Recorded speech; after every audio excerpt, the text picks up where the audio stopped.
ဝါဆိုတာလူသားတွေအတွက်အသုံးအဝင်ဆုံးနဲ့လူသားမျိုးနဲ့အတွက်အကျိုးအပြုဆုံးဆိုရင်မမားနိုင်ပါဘူးလူသားတွေရဲ့နေ့စဉ်သုံးစွဲနေတဲ့အရာတွေမှာအများဆုံးကဝါပတ်ပဲလို့ပြောရင်ဘယ်သူညှင်းမနိုင်ပါမလဲဗျာဟုတ်ကဲ့ပါ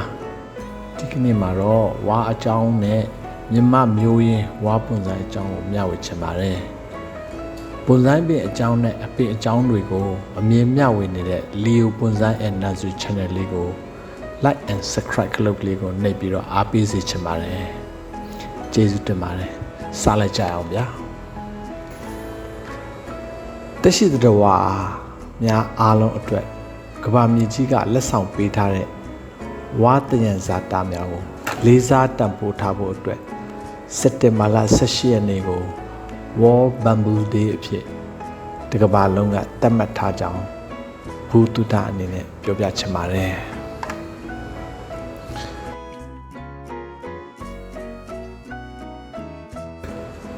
ဝါပင်များကာဗွန်ဒိုင်အောက်ဆိုက်ဓာတ်ကိုစုပ်ယူပြီးတော့အောက်ဆီဂျင်ကိုပြန်လည်ထုတ်ပေးခြင်းနဲ့အဆိုဓာတ်ရှိနေခြင်းမှာစုပ်ယူထားပြီးလုံးဝ6တွေ့နေခြင်းမှာအဆိုဓာတ်များပြန်လည်ထုတ်ပေးခြင်းစသဖြင့်ပတ်ဝန်းကျင်ကိုအကျိုးပြုတဲ့လုပ်ငန်းစဉ်တွေကိုလှုပ်ဆောင်ပေးပါတယ်။ဒါကြောင့်ဝါပင်များဟာလူတရိတ်ဆန်တစ်ပင်နဲ့တဘာဝတောတောင်များအတွက်အလွန်အရေးပါတော့အပင်ဖြစ်ပါတယ်။အမှန်တော့ဝါပင်တွေဟာမြက်ပင်တွေရဲ့မိသားစုအုပ်စုဖြစ်ပေမဲ့ထူးခြားဆန်းပြတဲ့အချက်များစွာရှိနေပါတယ်။ဝါပင်တွေမှာကမ္ဘာကြီးထွားမှုအမြန်ဆုံးအပင်မျိုးစားဖြစ်ပြီးတစ်နေ့ထဲမှာကို1 မီတာအထိမြင့်မားနိုင်ပါတယ်။တရားဒီအတွင်းမှာလိုအပ်တဲ့အမြင့်ပမာဏကိုရောက်ရှိနိုင်ပြီးတော့4 နှစ်ဒါမှမဟုတ်ရင်5 နှစ်ကြာပြီးနောက်မှာတစ်နှစ်တစ်ကြိမ်ပုံမှန်ခုတ်လဲပြီးနိုင်တဲ့နှစ်ရှည်ခံတဲ့တဘာဝအရင်းမြစ်ပဲဖြစ်ပါတယ်။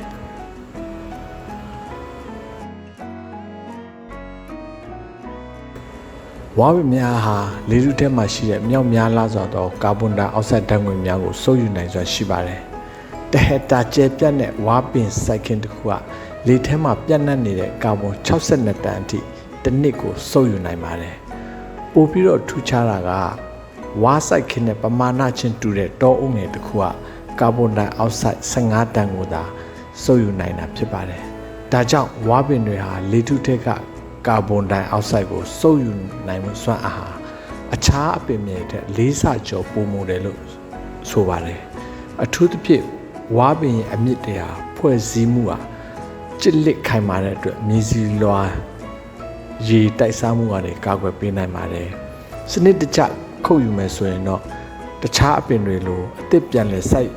ပျိုးရမလိုပါဘူးပြန်ပေါက်တတ်တဲ့အတွက်ပြုံးတီးရန်ခက်ခဲတဲ့အပင်လည်းဖြစ်ပါတယ်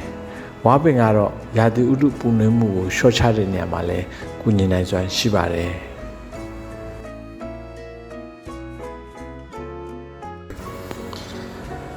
မြန်မာနိုင်ငံဟာတရုတ်နဲ့အိန္ဒိယပြည်လင်ကမ္ဘာပေါ်မှာဝါပေါက်ရောက်မှုတတိယအများဆုံးနိုင်ငံပဲဖြစ်ပါတယ်ကမ္ဘာပေါ်မှာဝါမျိုးစု85မျိုးဝါမျိုးစိတ်1250ခန့်ရှိပြီးတော့မြန်မာနိုင်ငံမှာတော့ဝါမျိုးစု2မျိုးနဲ့ဝါမျိုးစိတ်102မျိုးခန့်အလိကျပေါက်ရောက်ရှင်တန်လျက်ရှိကြောင်းသိရပါတယ်။အဲ့ဒီအထဲမှာဝဘိုးဝါဝနဲ့ဝဖြူဝရာတိုက်ဝါမျက်စံကျဲတင်းဝါတပင်တိုင်ဝါဝါကောက်ကြတောင်းဝါမြင်ဝါထီယိုဝါကြခတ်ဖို့ဝါမင်းတို့ဟာစီးပွားရေးအရာဈေးကွက်ဝင်တဲ့ဝါအမျိုးအစားတွေပဲဖြစ်ပါတယ်။ဝါကိုအဓိကစိုက်ပျိုးတဲ့ဒေသများမှာတော့ရန်ကုန်တိုင်းအတွင်းမှာရှိတဲ့တွန်တေးကော်မူကွန်ချံကုန်းအေရဝတီတိုင်းအတွင်းမှာရှိတဲ့ကြံခင်းမြန်အောင်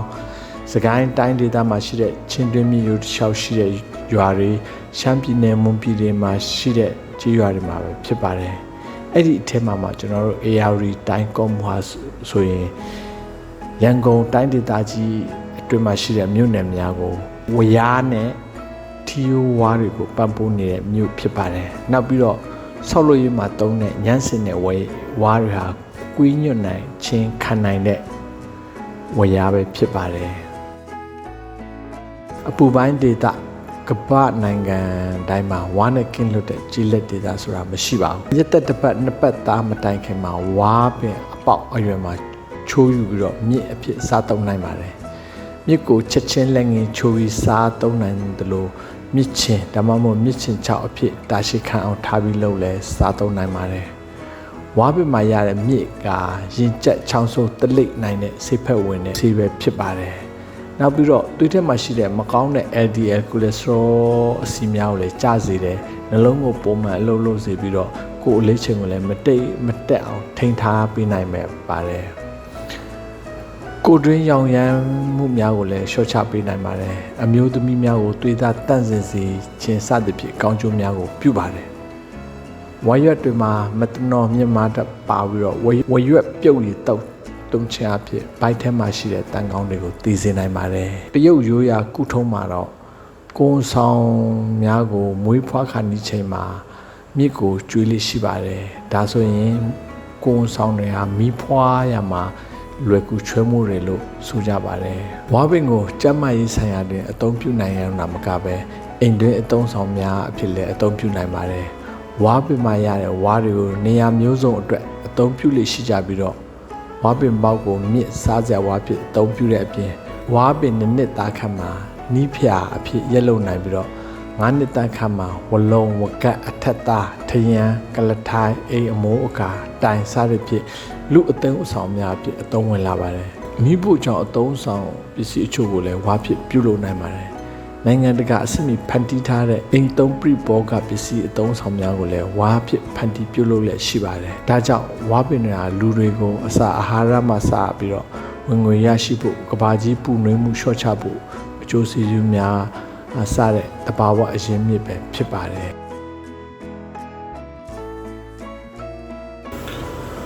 ဝါပင်ကိုဘွန်ဆိုင်အဖြစ်လည်းစိုက်ပျိုးနိုင်ပါတယ်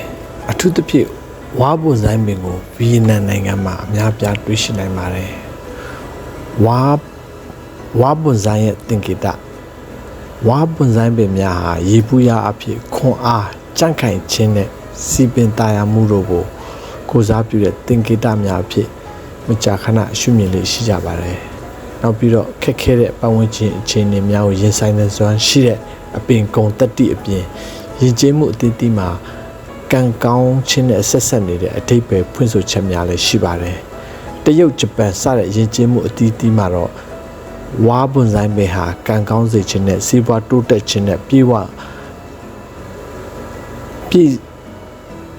ကျွယ်ဝပြည့်စုံခြင်းကိုစားပြုတယ်လို့ယုံကြည်ကြပါတယ်ဝါဘွန်ဆိုင်ကိုပြုစုထိန်းသိမ်းခြင်းဝါဘွန်ဆိုင်ဟာအခြားပွန်ဆိုင်ပင်များနဲ့နိုင်ရှိမယ်ဆိုရင်ဝါပွန်ဆိုင်ကပြုစုရပို့ပြီးတော့လွယ်ကူပြီးတော့ရိုးရှင်းတဲ့အပင်ပဲဖြစ်ပါတယ်ဝါရဲ့အမြင့်စနစ်ကမြေပြင်နဲ့နီးကပ်စွာဖြန့်ကျက်ပြီးတော့ဖြတ်တောက်တဲ့ဓာတ်ကိုလည်းအလွန်ခံနိုင်တဲ့တဘာဝကုန်တတ်တည်ရှိပါတယ်ညောင်မျိုးနွယ်ပွန်ဆိုင်ထိမ့်သိမ်းရလွယ်တယ်ဆိုတာတဲ့ဝါပွန်ဆိုင်ကိုထိမ့်သိမ်းဆောက်ရှောက်ရတာပို့ပြီးတော့လွယ်ကူပါတယ်ဝါပွန်ဆိုင်ကိုအဓိကထိမ့်သိမ်းဖို့လိုအပ်တာကတော့အမြင့်ဖြတ်ပေးခြင်းပါပဲအမြင့်ကိုအသုံးပြုထားတဲ့အိုးအရွယ်စားပေါ်မူတည်ပြီးတော့နှွေဦးဒါမှမဟုတ်ဘူးရင်ဆောင်းဦးမှာတစ်နှစ်ကြိမ်နှစ်ကြိမ်တော့ဖြတ်ပေးရမှာပါဝါဟာမျက်မျိုးနွယ်စုဖြစ်တာကြောင့်အလွန်အမင်းဖြတ်တောက်ခြင်းတန်ကိုလည်းခံနိုင်ရှိပါတယ်ဒါပေမဲ့ဝါပွန်ဆိုင်ပင်ဖြစ်အောင်မြင်စွာစိုက်ပျိုးနိုင်ဖို့အတွက်ဆိုရင်ဝါမျိုးစိတ်အများပြားကိုရွေးချယ်စိုက်ပျိုးကြည့်ဤမှာရမှာပါအခုဒီပင်လေးကတော့ဒေတာမျိုးဝါကိုပုံစံပြုလုပ်ထားတာပဲဖြစ်ပါတယ်ဇွန်လ30 2023ခုနှစ်မှာကျွန်တော်စားစိုက်ခဲ့တာပါကျွန်တော်စိတ်ကူးအတိုင်းစိုက်ပျိုးထားခြင်းတာဖြစ်ပါတယ်အိုမင်းရင်ရော်ပြီးတော့တည်ဆုံးသွားတဲ့မူရင်းဝါအပိုင်းနဲ့အသစ်တစ်ဖန်မွေးဖွားလာတဲ့ဝါပင်လေးတွေကိုတွေ့ရမှာပါတည်ဆုံးခြင်းနဲ့မွေးဖွားခြင်းတစ်ခုကြာမှာမိခိုနေရတဲ့အရာတစ်ခုရှိကြောင်းကိုကြောက်တုံးကကိုစားပြုပြီးတော့တန်တရားခီးဆက်နေကြတဲ့တဘာဝအကြောင်းကိုဖော်ကျူးလို့တဲ့တဒနာဖြစ်ပါတယ်ဒီဒေတာမျိုးဝါကစိုက်ပြရလွယ်ကူပါတယ်မြေဩဇာမကျွေးပဲပစ်ထားလို့လည်းရပါတယ်အခုချိန်လိုအရန်ပူတဲ့အချိန်မှာဘုံအိုးကို2ရက်ရေမလောင်းပဲလဲထားနိုင်ပါတယ်ရင်ငတ်သွားရင်တော့အရွက်တွေကလိပ်ပြီးတော့ညှိုးကျလာပါတယ်အရွက်တွေဝါလာပြီးအရွက်ချတတ်ပါတယ်ပ ပူလွန်းတဲ့ဒီလိုရာသီမှာရေနံနိုင်လောင်းနိုင်တော့စိမ့်ဆိုပြီးတော့အရန်ကိုလှပတဲ့ဝါပွန်ဆိုင်လေးပဲဖြစ်ပါတယ်ဒီလောက်ဆိုရင်ဝါအကြောင်းကိုအတော်တိလောက်ပြီလို့ထင်ပါတယ်ဝါပွန်ဆိုင်မင်းကိုစိုက်ပျိုးကြဖို့ပွန်ဆိုင်စတင်လေ့လာသူတွေကိုကျွန်တော်အားပေးချင်ပါတယ်ဒီဗီဒီယိုကနေဘူးတုတတစ်ခုခုရသွားမယ်ဆိုရင်ဖြစ်တခြားသူတွေအတွက်ဝေမျှဖို့ share ခလုတ်လေးကိုနှိပ်ပေးသွားကြပါဗျပွန်ဆိုင်ပင်အကြောင်းနဲ့အပင်တွေအကြောင်းကိုဝေမျှနေတဲ့ကျွန်တော် channel လေးကို like and subscribe ကိုနှိပ်ခဲ့ပေးစေလိုပါတယ်အသစ်တင်တိုင်းသိရှိရဖို့ခေါင်းလောင်းလေးကိုနှိပ်ပေးခဲ့ကြပါခင်ဗျာကျေးဇူးတင်ပါတယ်ပေးကင်းကြပါစေခင်ဗျာ